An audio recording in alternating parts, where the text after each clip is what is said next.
തിരുവനന്തപുരം നന്ദൻകോട് കൂട്ടക്കൊലപാതക കേസിൽ പ്രതി കേതലിന് ജീവപര്യന്തം തടവും 15 ലക്ഷം രൂപ പിഴയും ശിക്ഷ വിധിച്ചിരിക്കുന്നു.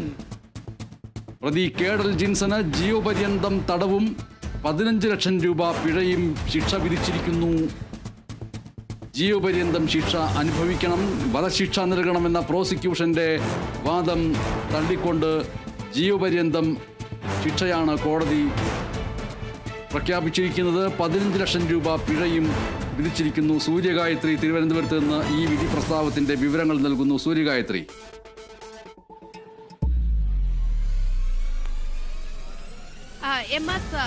നന്ദൻകോട് കൂട്ടക്കൊലപാതകത്തിലെ ഏക പ്രതിയായിട്ടുള്ള കേതൽ ജിൻസൺ രാജയ്ക്കുള്ള ശിക്ഷാവിധി ഇപ്പോൾ കോടതി പ്രഖ്യാപിച്ചിരിക്കുകയാണ്. ജീവപര്യന്തമാണ് പ്രഖ്യാപിച്ചിരിക്കുന്നത്. അതുകൂടാതെ തന്നെ 15 ലക്ഷം രൂപ പിഴയും ചുമത്തിയിരിക്കുകയാണ്. ഇതിൽ പ്രോസിക്യൂഷന്റെ വാദം തള്ളി എന്ന് വേണമെങ്കിൽ നമുക്ക് പറയാം. കാരണം പ്രതിക്ക് പരമാവധി ശിക്ഷ നൽകണമെന്നുള്ളൊരു ആവശ്യമാണ് പ്രോസിക്യൂഷൻ മുന്നോട്ട് വെച്ചിട്ടുണ്ടായിരുന്നത്. വധശിക്ഷ തന്നെ പ്രതിക്ക് നൽകണമെന്നുള്ളൊരു ആവശ്യമാണ് പ്രോസിക്യൂഷൻ മുന്നോട്ട് വെച്ചിട്ടുണ്ടായിരുന്നത്. പക്ഷേ ജീവപര്യന്തമാണ് ഇപ്പോൾ കോടതി പ്രതിക്ക് ശിക്ഷ വിധിച്ചിരിക്കുന്നത് എന്നുള്ളതാണ്. ഇതിൽ പ്രോസിക്യൂഷൻ മുന്നോട്ട് വെച്ച ഏറ്റവും പ്രധാനപ്പെട്ട കാര്യം ഈ ചോദ്യം ചെയ്യൽ കാലയളവിൽ ഒന്നും തന്നെ പറയാത്തൊരു പുതിയ വാദം അത് ഇന്നത്തെ ദിവസം കോടതിയിൽ ഈ കേതലിന്റെ ഭാഗം അല്ലെങ്കിൽ പ്രതിഭാഗം പറഞ്ഞിട്ടുണ്ടായിരുന്നു. അതായത് മാനസിക വൈകല്യമുണ്ട് കേതലിന്, അതിനാലാണ് ഈ കൊലപാതകങ്ങൾ നടത്തിയത് അല്ലെങ്കിൽ കൊലപാതകങ്ങൾ നടത്താനുള്ള കാരണം അതായിരുന്നു എന്നുള്ള ഒരു വാദം ഇന്നിപ്പോൾ കോടതിയിൽ പറഞ്ഞിട്ടുണ്ടായിരുന്നു. പക്ഷേ പ്രോസിക്യൂഷൻ ചോദിച്ച മറുചോദ്യം ഈ ട്രയൽ സമയത്തൊന്നും പറയാതിരുന്ന വാദം അത് കോടതിയിൽ ആവർത്തിക്കുന്നത് അത് കെട്ടിച്ചമച്ച വാദമാണ് അല്ലെങ്കിൽ അത് പൊള്ളയായ വാദമാണ് എന്നുള്ളതാണ് പ്രോസിക്യൂഷൻ പറഞ്ഞിട്ടുണ്ടായിരുന്നത്. അതുകൂടാതെ തന്നെ ഇത് അപൂർവങ്ങളിൽ അപൂർവമായിട്ടുള്ള ഒരു സംഭവമാണ് എന്നുള്ളത് കൂടി ഇന്നിപ്പോൾ കോടതിയിൽ ഉയർന്ന ഏറ്റവും പ്രധാനപ്പെട്ട ഒരു വാദമാണ്. അതായത് 4 പേരിൽ കൂടുതൽ കൊലപ്പെടുത്തിയ സംഭവങ്ങൾ ഉണ്ടായിട്ടുണ്ട് എന്നുള്ളതാണ് പറഞ്ഞിട്ടുണ്ടായിരുന്നത്.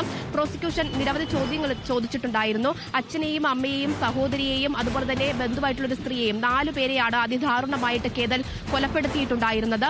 അത്തരത്തിൽ കൊലപ്പെടുത്താനുള്ള കാരണം അതിപ്പോൾ ഈ ഡോക്ടർ പഠനത്തിനൊക്കെ തന്നെ ഫിലിപ്പീൻസിനും അതുപോലെ തന്നെ ഓസ്ട്രേലിയയിലുമൊക്കെ കേതലിനെ വിട്ടിട്ടുണ്ടായിരുന്നു. പക്ഷേ പഠനം പാതി വഴിയിൽ നിർത്തിയിട്ട് കേതൽ തിരിച്ച് നാട്ടിലേക്ക് വരുന്ന ഒരു സാഹചര്യം ഉണ്ടായിരുന്നു. അത്തരത്തിൽ കോഴ്സ് പഠിക്കാൻ താല്പര്യമില്ല, അതിന്റെ വൈരാഗ്യം കൊണ്ടാണ് ഈ അടുത്ത ഏറ്റവും ഉറ്റവരെ കൊലപ്പെടുത്താൻ കേതൽ തയ്യാറെടുത്തത് എങ്കിൽ അത്തരത്തിലൊരു സമീപനം കേതൽ സ്വീകരിച്ചത് എന്തിന്? ഇഷ്ടമില്ലാത്ത കോഴ്സ് അത് മാറി വേറെ കോഴ്സ് പഠിക്കാൻ പോകുന്നതിന് പകരം ഉറ്റവരെ കൊലപ്പെടുത്തിക്കൊണ്ടാണോ അതിനൊരു ആ വൈരാഗ്യം തീർക്കുന്നത് എന്നുള്ള ചോദ്യമാണ് പ്രോസിക്യൂഷൻ ചോദിച്ചിട്ടുണ്ടായിരുന്നത്.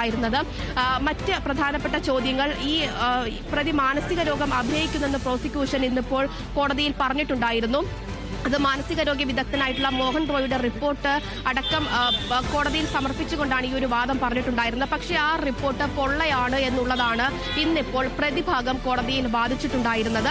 അത് മോഹൻ റോയിയുടെ റിപ്പോർട്ട് ഒരു വെള്ള പേപ്പറിലാണ് എഴുതി നൽകിയത്. അതിൽ യാതൊരുവിധ വസ്തുതയുമില്ല. ആ റിപ്പോർട്ട് പൊള്ളയാണ് ഉള്ള കാര്യം ഇപ്പോൾ പ്രോസിക്യൂഷൻ പറഞ്ഞു. അതായത് മാനസികമായിട്ട് കേതലിന് ഒരു പ്രശ്നവുമില്ല എന്ന് മാനസികാരോഗ്യ വിദഗ്ധന്റെ കൂടി റിപ്പോർട്ടിൽ അല്ലെങ്കിൽ മാനസികാരോഗ്യ വിദഗ്ധന്റെ റിപ്പോർട്ട് നൽകിയത് അത് പൊള്ളയാണ് എന്നുള്ളത് ഇന്നിപ്പോൾ കോടതിയിൽ വാദിക്കാൻ കഴിഞ്ഞു പ്രതിഭാഗത്തിന് എന്നുള്ളതാണ് ഈ ഘട്ടത്തിൽ മനസ്സിലാക്കാൻ സാധിക്കുന്നത്.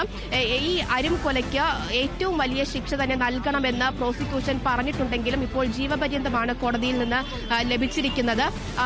നിരവധി കാര്യങ്ങൾ പ്രോസിക്യൂഷൻ മുന്നോട്ട് വെച്ചിട്ടുണ്ടായിരുന്നു. അതൊരു പക്ഷേ അപൂർവങ്ങളിൽ അപൂർവമായിട്ടുള്ള ഒരു കേസായിട്ട് നന്ദൻകോട് കൂട്ടക്കൊലപാതകത്തിന് ഇന്നിപ്പോൾ കോടതി പരിഗണിച്ചത് കൊണ്ടാകാം ഒരുപക്ഷെ ഇത്തരത്തിലൊരു വിധി ഉണ്ടായിരിക്കുന്നത് എന്നുള്ളതാണ് ഈ ഘട്ടത്തിൽ മനസ്സിലാക്കുന്നത്. ഇതിൽ 15 ലക്ഷം രൂപ പിഴ എന്ന് പറയുന്നത് അത് ആർക്ക് നൽകണം എന്നതാണ് സൂചിപ്പിച്ചിരിക്കുന്നത്.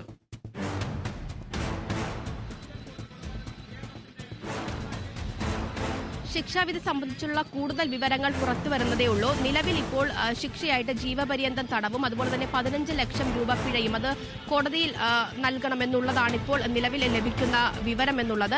എന്തായാലും വധശിക്ഷ കേതലിന് ലഭിക്കും എന്നുള്ളതാണ് തുടക്കം മുതൽ തന്നെ വിചാരിച്ചിട്ടുണ്ടായിരുന്നത്. പ്രോസിക്യൂഷനും ആ ഏറ്റവും വലിയ ശിക്ഷ തന്നെ കേതലിന് നൽകണം എന്നുള്ളത് തന്നെയാണ് പറഞ്ഞിട്ടുണ്ടായിരുന്നത്. കാരണം കേതൽ ഈ 4 പേരെയും അതിദാരുണമായിട്ട് കൊലപ്പെടുത്തുന്നു. 2017 ഏപ്രിൽ 5-നാണ് ആദ്യ കൊലപാതകം കേതൽ നടത്തുന്നത്. അമ്മയെയാണ് ആദ്യമായിട്ട് കൊലപ്പെടുത്തുന്നത്.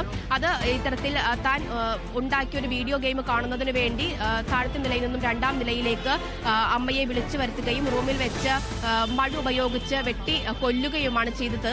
അതും ആസൂത്രണം ചെയ്ത് കേതൽ നടത്തിയ കൊലപാതകങ്ങൾ തന്നെയായിരുന്നു ഇത് എന്നുള്ളതാണ്. അന്നത്തെ ദിവസം തന്നെ അച്ഛനെയും സഹോദരിയെയും അമ്മയെ കൊന്ന സമാന രീതിയിൽ കൊലപ്പെടുത്തുന്നു. പിറ്റേന്നാണ് വീട്ടിലേക്ക് വന്ന ബന്ധുവായിട്ടുള്ള ലളിത എന്ന് പറയുന്ന ഒരു സ്ത്രീയെ കൊലപ്പെടുത്തുന്നത്. ഇത് കൊലപ്പെടുത്താൻ നേരത്തെ തന്നെ ആസൂത്രണങ്ങൾ കേതൽ നടത്തിയതിന് തെളിവുകൾ അന്വേഷണ സംഘത്തിനും ലഭിച്ചിട്ടുണ്ടായിരുന്നു. അത് കോടതിയിൽ പ്രോസിക്യൂഷൻ ഹാജരാക്കുകയും ചെയ്തതാണ്. കാരണം മഴ ഉൾപ്പെടെ ഓൺലൈനായിട്ടാണ് വാങ്ങിയിട്ടുണ്ടായിരുന്നത്. അത് കൂടാതെ തന്നെ കൊലപാതകം നടത്തുന്നത് സംബന്ധിച്ചുള്ള